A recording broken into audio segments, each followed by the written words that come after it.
At dahil paganda na ng paganda ang araw ngayon dito sa Czech Republic, hindi ko na mapipigilan to gaya ng pagtaas ng sahod ko. For today's vlog nga pala mga idol ay maghahanap kami ng darling ko ng isang gymnasium na kung saan kaming mga Filipino community dito sa aming small city ay pwedeng magsama-sama. Na kung saan ay pwede kami maglaro ng basketball, volleyball at badminton at kung ano-ano pang laro. Huwag lang bahay-bahayan mga idol. At habang kami naglalakad, nagpray kami ng darling ko na nawa ay makahanap kami ng isang gymnasium. At ito na nga ang bumungad sa amin. Mapapa-thank you Lord ka na lang talaga. At pagpasok namin ng building ay isang receptionist kagad ang bumungad sa amin. At naglakas loob na rin ako na magtanong kung magkano isang oras ang bayad kahit wala pa akong pera.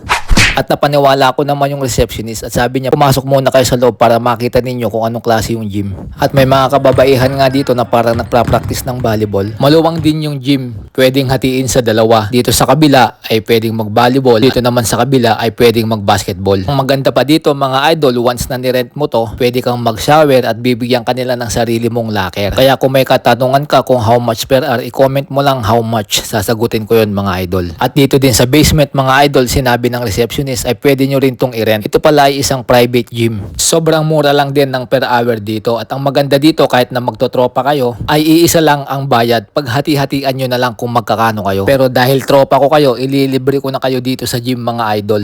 Mag-comment lang kayo how much at sasagutin ko. O paano yan? Mission accomplished tayo for today. God bless. Bye-bye.